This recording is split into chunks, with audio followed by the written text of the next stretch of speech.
Welcome to the Mother Earth News and Friends podcast. At Mother Earth News, for 50 years and counting, we've been dedicated to conserving the planet's natural resources while helping you conserve your financial resources. In this podcast, we host conversations with experts in the fields of sustainability, homesteading, natural health, and more to share all about how you can live well wherever you are in a way that values both people and our Mother Earth. Thanks to our sponsors today, Home Fresh Poultry Feeds. A superior quality of life begins with superior quality ingredients. Give your chickens the complete and balanced nutrition they need with Home Fresh Poultry Feeds. Home Fresh Poultry Feeds are made with just the right mix of vitamins, minerals, and nutrients for every stage of life. You'll find a starter, a grower, an extra egg layer, and one for better feathers. Visit homefreshfeeds.com/friends now and get a coupon for $5 off. Provide chickens at any age with the right feed they need to stay healthy and happy.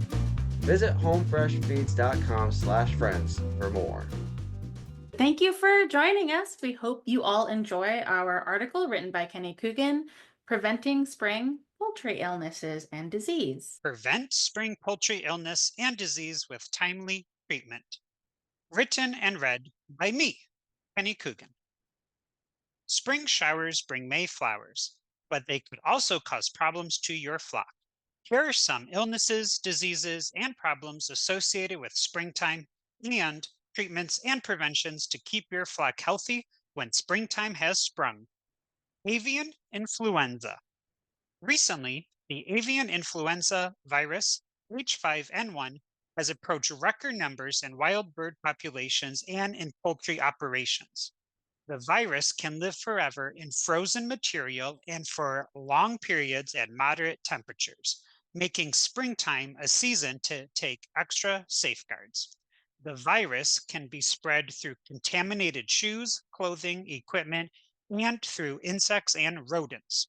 It also spreads directly from bird to bird contact.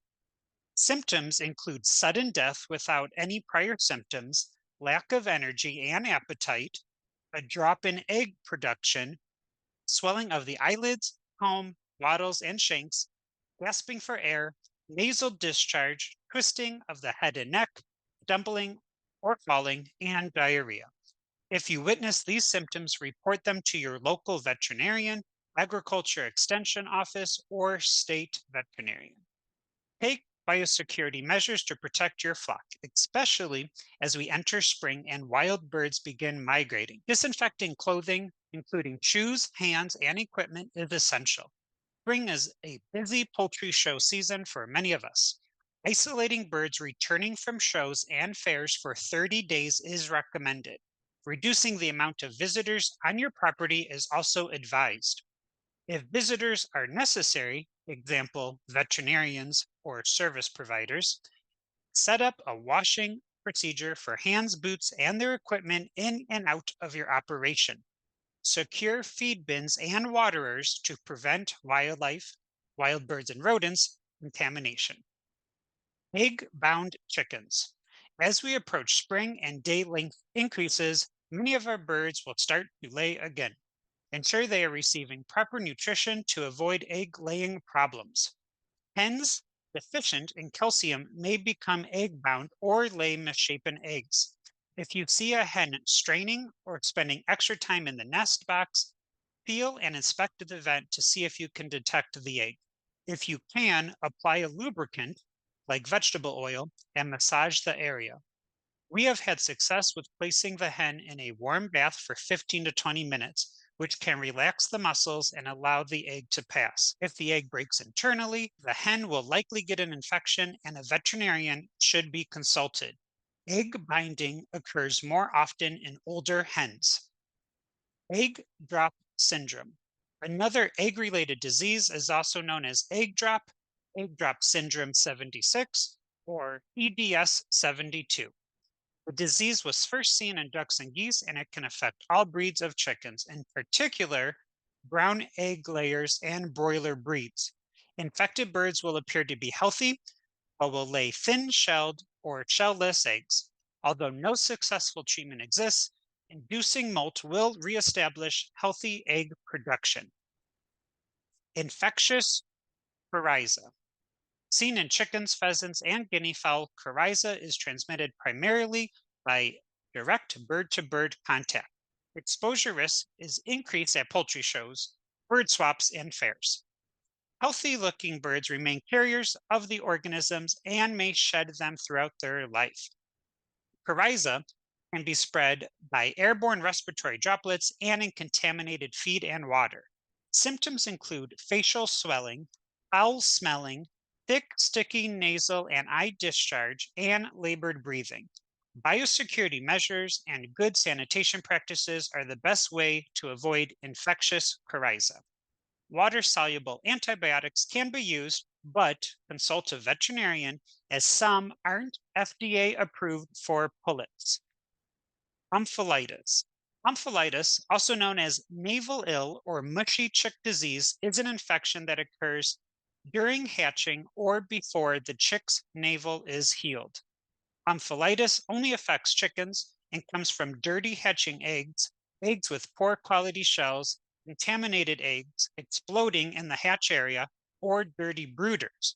Signs include dehydration, edema in the chick's ventral area, external navel infections, and large unabsorbed yolk sacs. There is no specific treatment for omphalitis, and most affected birds die within a few days. To prevent omphalitis, clean the hatching areas, nest boxes, and incubators. Staphylococcus. Staphylococcus aureus is a soil-borne infection that often is seen after storms and periods of wet weather when birds are drinking from stagnant rain pools. The infection comes in 3 stages: acute, chronic, and bumblefoot. Signs of septicemia, the acute form, include pain while moving, lack of appetite, and fever, and signs of the chronic form of Staphylococcus infection.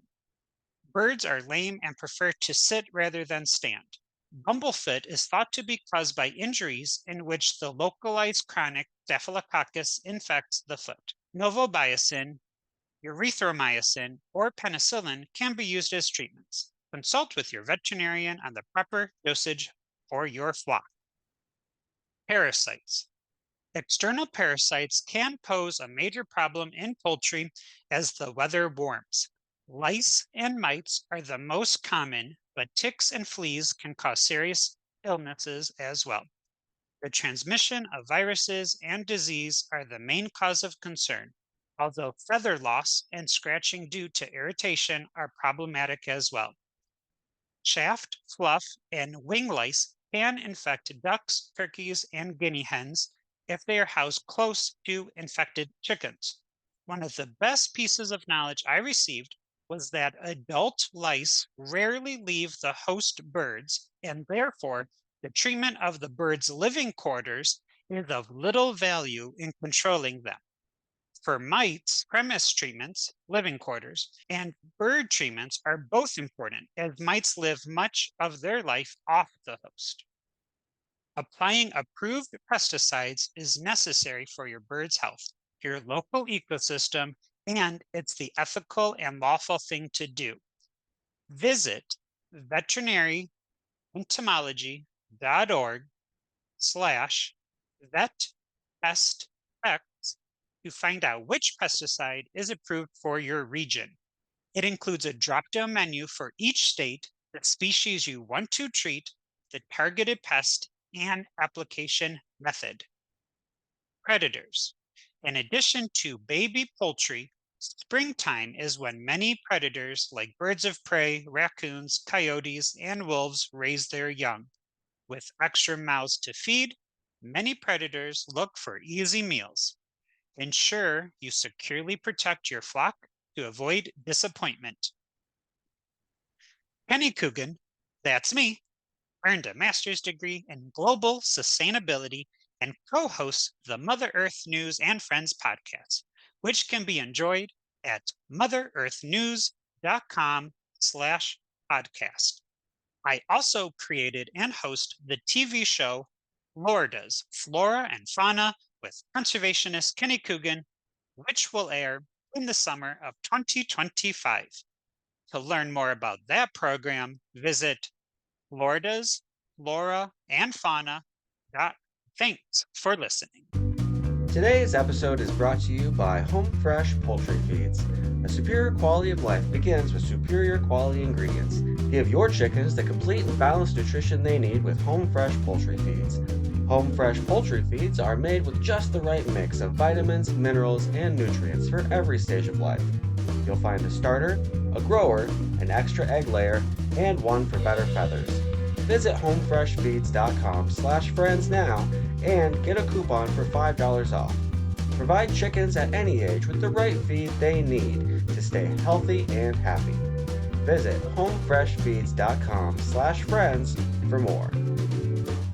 Welcome to the Mother Earth News and Friends podcast. My name is Alyssa Warner, and today we have Audra Trosper and Kenny Coogan talking about poultry illnesses. Hi, I'm Audra Trosper. I'm the lead editor of Goat Journal magazine, and I'm also an editor for Backyard Poultry, and I've kept chickens for over 20 years now, and I've even tried out geese and ducks. I am Kenny Coogan, and I co-host the Mother Earth News and Friends podcast 1 or 2 times a month, and I've been writing for Backyard Poultry for over 10 years, and now I also write for Goat Journal, Mother Earth News, Grit, and all of the other wonderful Ogden publications. And I've also been raising poultry for over 25 years. That's a long time. My name is Alyssa Warner. I am our video and events producer, and I'm the newbie among the group. I've had chickens for 4 years now, but I did grow up with quail for quail eggs. I want to try quail one of these days. I just have to convince my husband that we need quail. They were so fun and literally the best, I think, return on investment as far as if you're regularly buying quail eggs. So cheap. All right, so let's talk a little bit about preventing spring poultry illnesses. So the first question I have is about disinfectants. I know a lot of our readers and our listeners out there use a lot of more natural cleaning products for their coops and their tools, but we are really concerned about infections in our poultry this year. What are some simple disinfectants that I can use for my clothing, shoes, and equipment? And can I use the same natural cleaners that I've been using for regular cleaning? Actually, you can.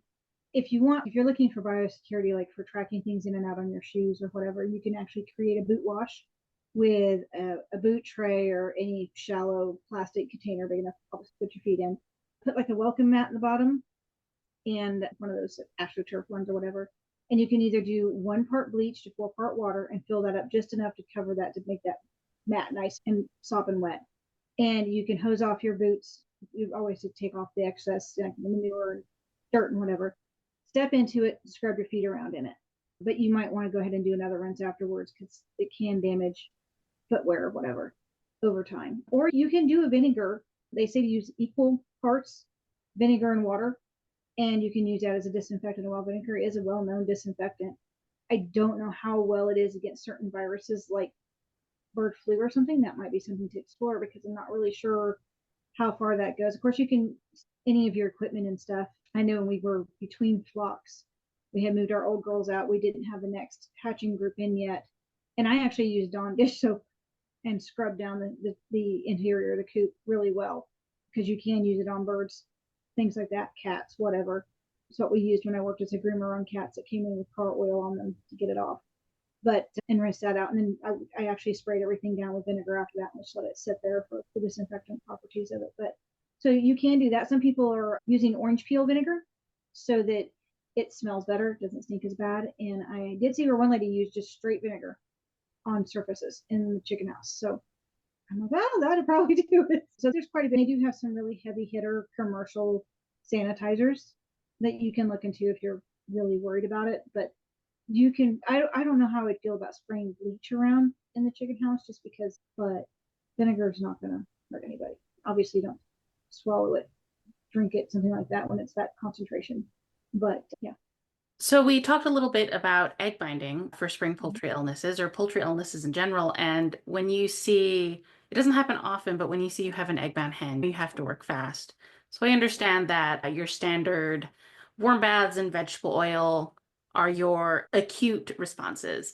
But what about preventative measures? What preventative measures are there for egg binding? I had to look into this because I really haven't dealt with a lot of egg binding, and probably because I actually have a lot of the preventative measures actually already going on. Calcium, really, it promotes the muscle contractions that they need in order to actually push the egg out, and provides for a really strong shell, because if you don't have a good strong shell, the egg tends to collapse, which causes a whole bunch of other problems on top of what the hen's already got going on. So you really need her to have enough calcium to do both things. A complete layer feed will usually have enough calcium, but I don't think it ever hurts to offer oyster shell. I put that out there. Sometimes my girls eat it, sometimes they don't. Maybe it's the time of year, maybe they need more, maybe they're going to produce more eggs. I don't know, but sometimes they go after it, other times they completely figure if you want it, it's there. Obesity. No, your hen's not getting enough exercise. That can be a real problem for them, or if you're feeding them like a bunch of what they call chicken candy, which is like their scratch grains and a lot of seeds and stuff, rather than letting them get out and get their bugs and whatnot. That's not really good for me. If you want to give them treats, stick with things like kale and cabbage, or even herbs like parsley, cilantro, that kind of thing. That'll be really good for them. Just give them a well-rounded nutrition is what you're looking for.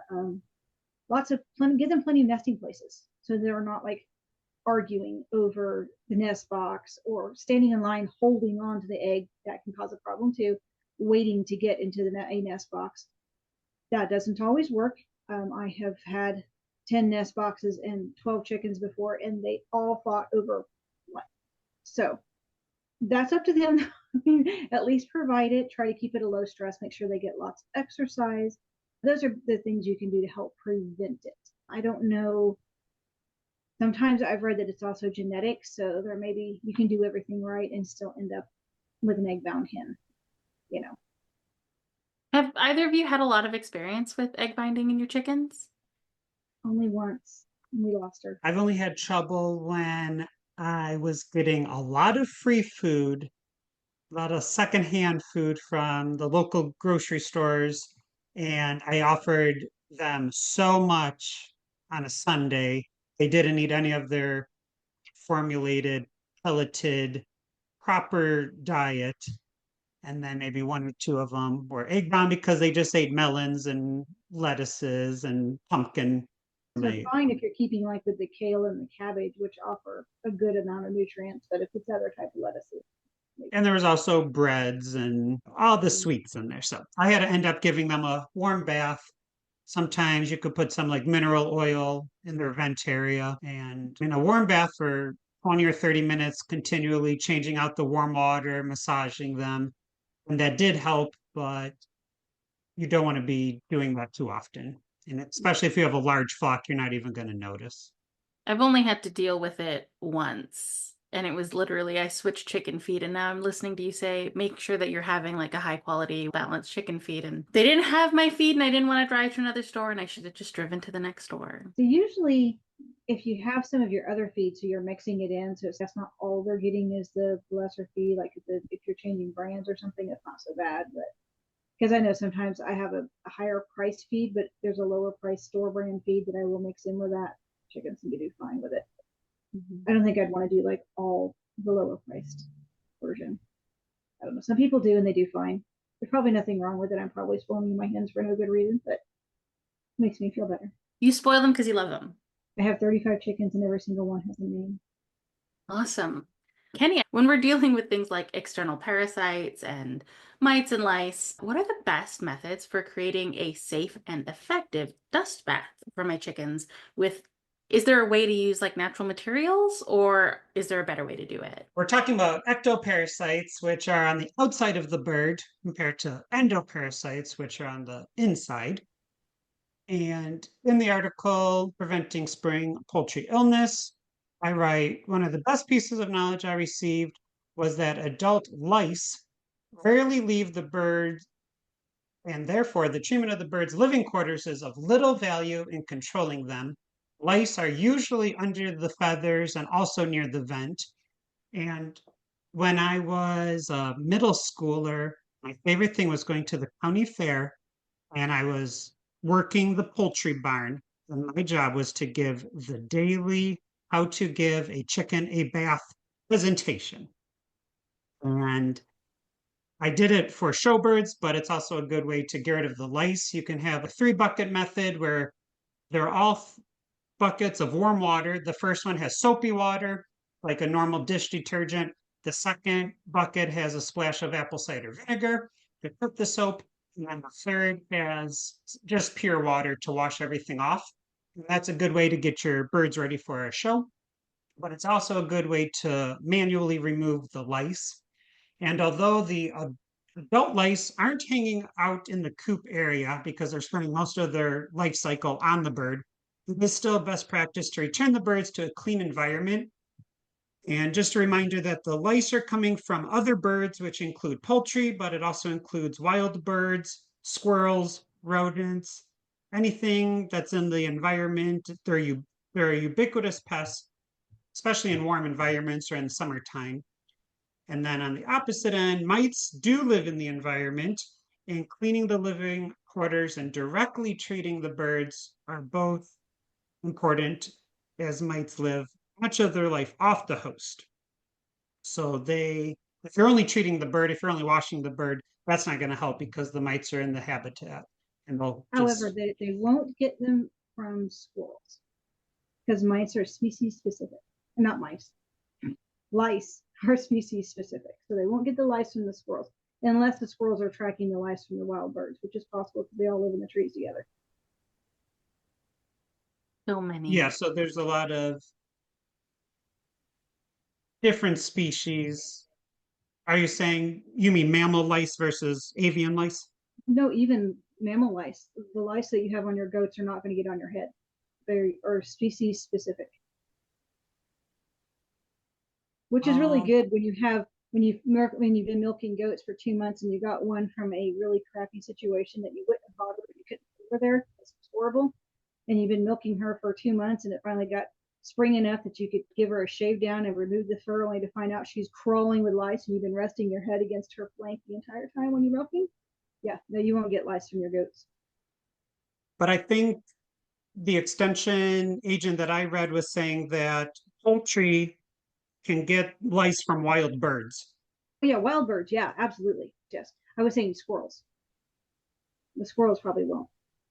Now, that doesn't say that squirrels don't track through where wild birds are and maybe pick up some and transfer them to your pen because that is, they move fast. It's possible. I could see that happening.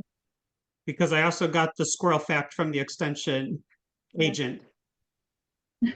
So I wasn't just coming up with a wild animal. They specifically Well, said, I know if your birds have lice, they're not going to give them to you. yes. They're going to crawl on you, but they're not. A lot of mites are even species specifics. Like you get mites on your gerbils from the bedding or something like that when you pet gerbils for your kids.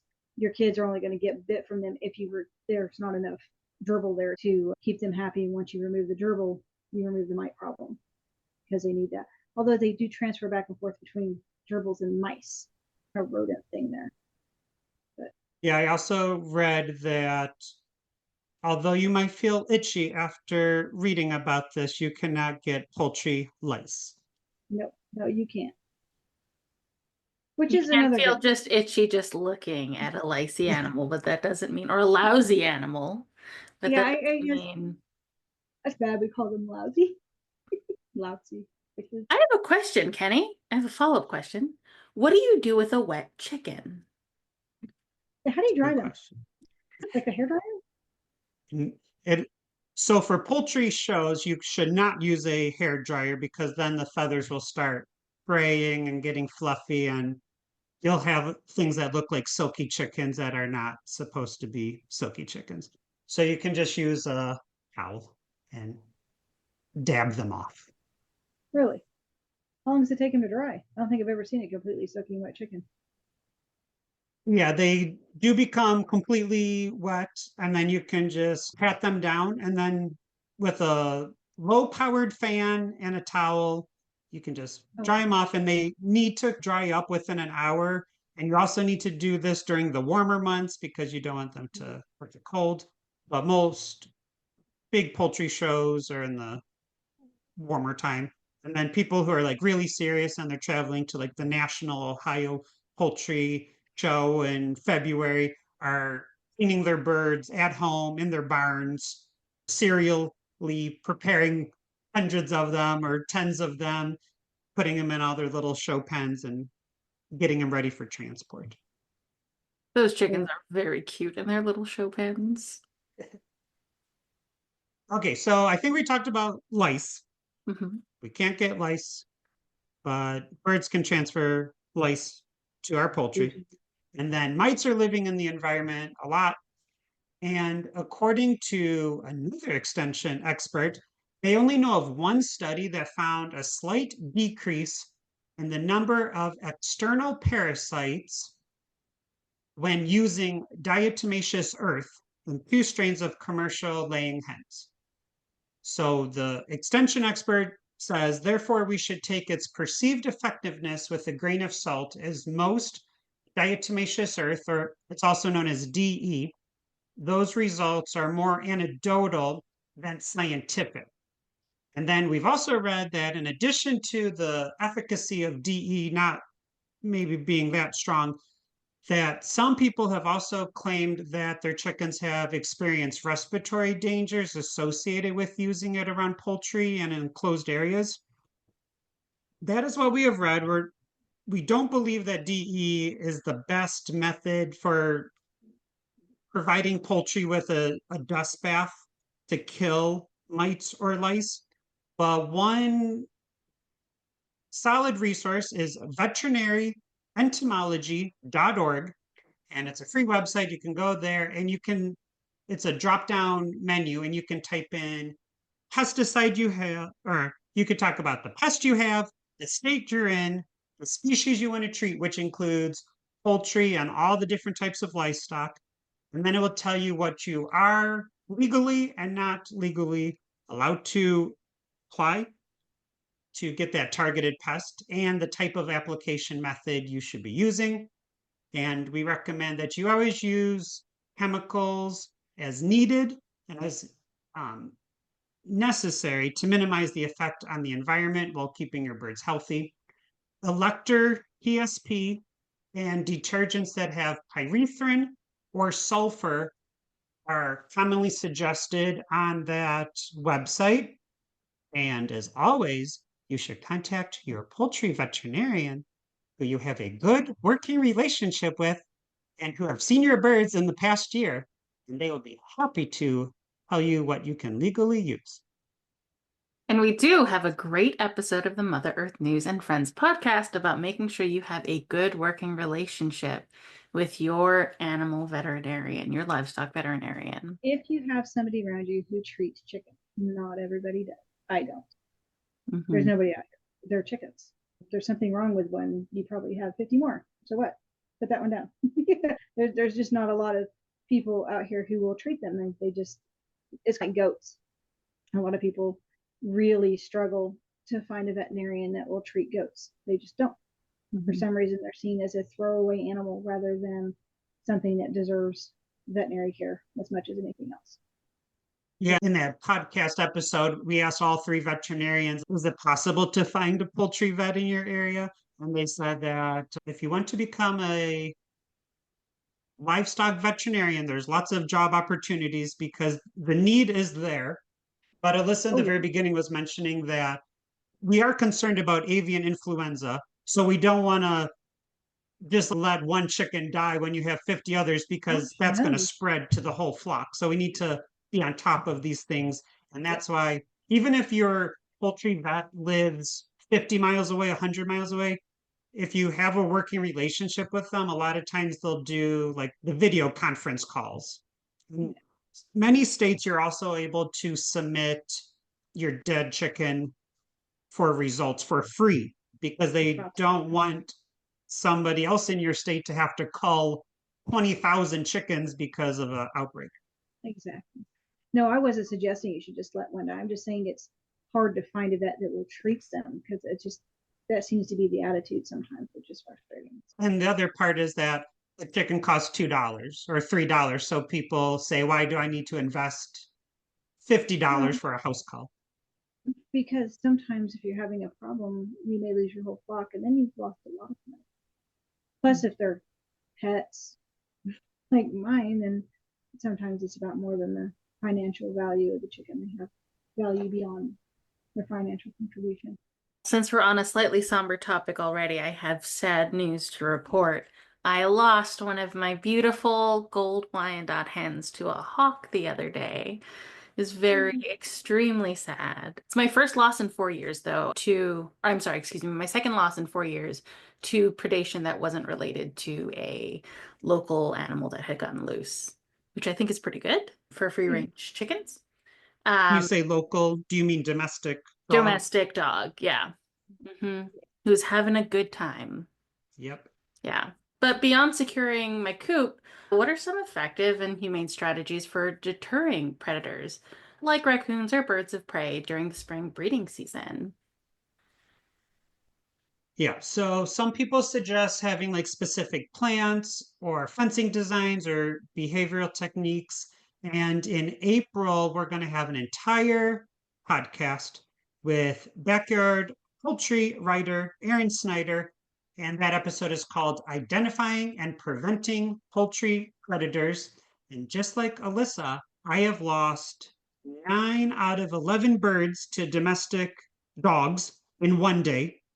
And then a year later, like basically the anniversary of that, I lost an entire flock of ducks to raccoons between the hours of 10 a.m. and 2 p.m., which is not when raccoons are supposed to be active. And I live in the city limits, and predators are abundant. And one of the problems is we've domesticated all of these animals to be fat, chubby, slow moving, curious. They walk up to things to see what's going on. And many of the birds have also lost, many of the poultry have lost their ability to fly. So we do need to keep them safe and secure.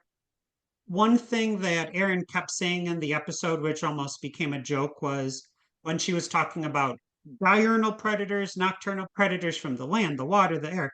Every segment she ended with, do not free range, do not free range, do not free range. And everybody loves that beautiful view of chickens on a meadow free ranging. But in reality, it's very tricky to keep them safe.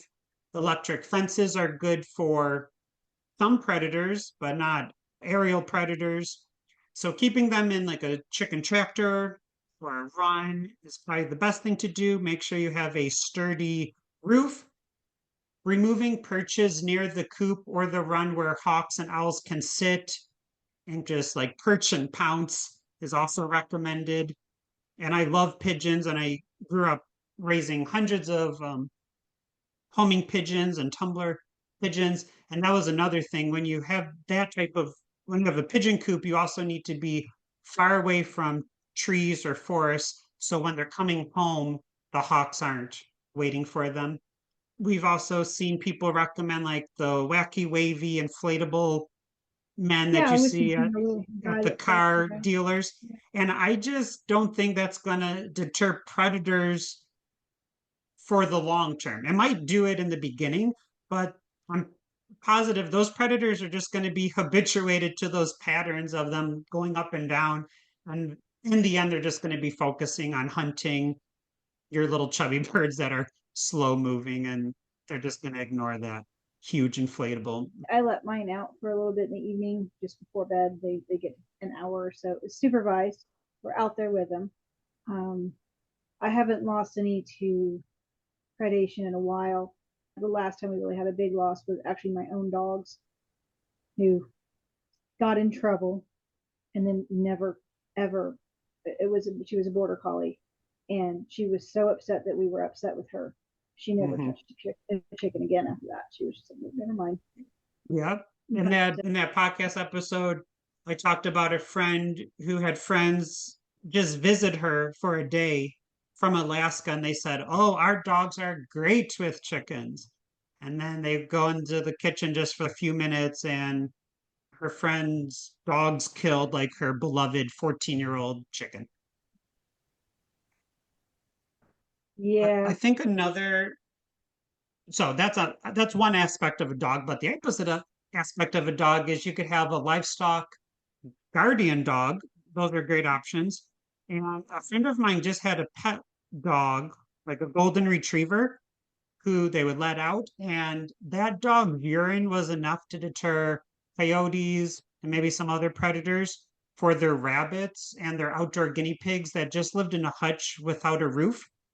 And those animals were safe for 8 or 9 years, for as long as that the golden retriever was around.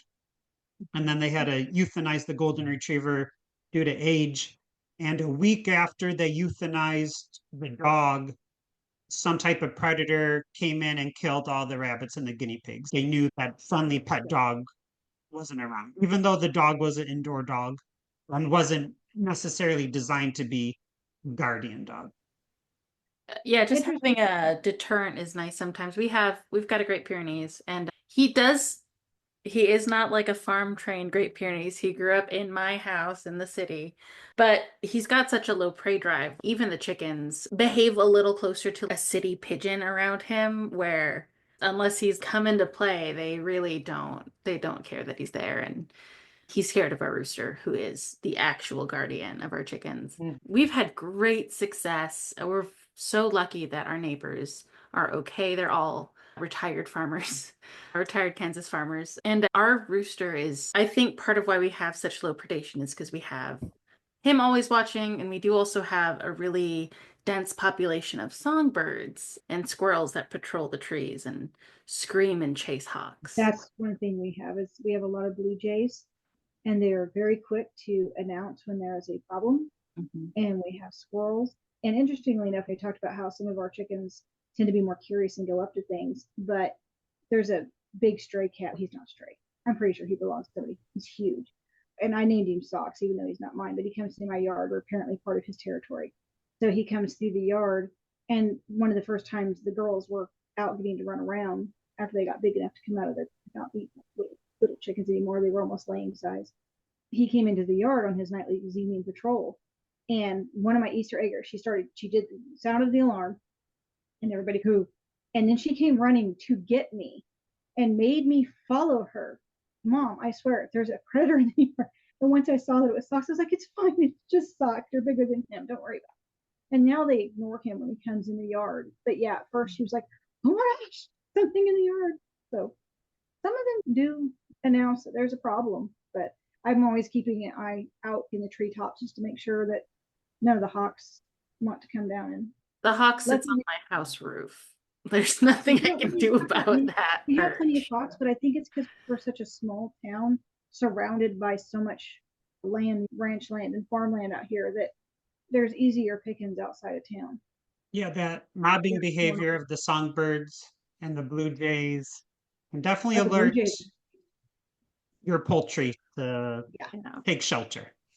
It really does, and it's interesting because I don't know if the chickens can speak blue jay or vice versa, but they definitely know that there's something coming. Watch out! Alert! They pick right up on that, even though they didn't have any older chickens to tell them. Yeah, we got something you listen to. Grackles? Is that what you call them? I did not grow up. We call them Star Wars birds because they sound like Star Wars. Yeah, they seem to be the myna birds. We have mynas in Hawaii of Kansas. Where I'm at now, if I go up to Great Bend, 30 miles north of me, there's tons of those. But here where I'm at, it's all blue jays. Blue jays and doves are our biggest population out here. I'll just end for deterring predators. Motion detectors that create light or water dispersals, they could work, but I still think that predators have evolved for a very long time, and we're domesticating poultry. So if a predator's hungry enough. So it sounds like we want to make sure that we're proactive about domesticated dogs. It sounds like we want to make sure that we are removing the opportunity for predators. And it sounds like we want to make sure that we're not free ranging our birds. Not without supervision anyway. I'm probably going to continue free ranging my birds. They eat all the bad bugs around my house, and I like that. And my rooster takes good care of them. The other thing about free ranging is I used to have a lot of bantams, and after a bunch of hawks got them, I said, okay, no more. And then I started getting 10 and 12-pound birds. And my neighbor even saw a hawk pick up like a 10-pound chicken, maybe 3 feet off the ground, flew with it 3 feet and then dropped it because they couldn't handle that. Yeah. All of my birds are big ladies. Oh, my birds are small, but I thought it was interesting. I could see where the hawk had killed the bird because of all of the feathers, but I think it was literally the songbirds because I saw it being chased off. It didn't have a chance to really eat, but it didn't take the chicken very far. It had only gone 3 feet, and then the blue jays came. I've The also blue had a jays hawk are- fly into the chicken coop wire Oh and my grab a gosh. bird through the wire, kill it, and then not be able to eat it, which is even maybe sadder Wow. that I just had a dead bird. I was way more frustrated when my animals were killed by a domestic dog because that was just a bored dog who someone wasn't watching Yeah. versus like Wild I've had a animals chicken eat. totally stripped, totally eaten, totally stolen. And I found her and you thank your bird for all that it's given you and you dispose of the body so that it doesn't spread any disease. But it fed something. I didn't feel quite as bad. I wasn't angry.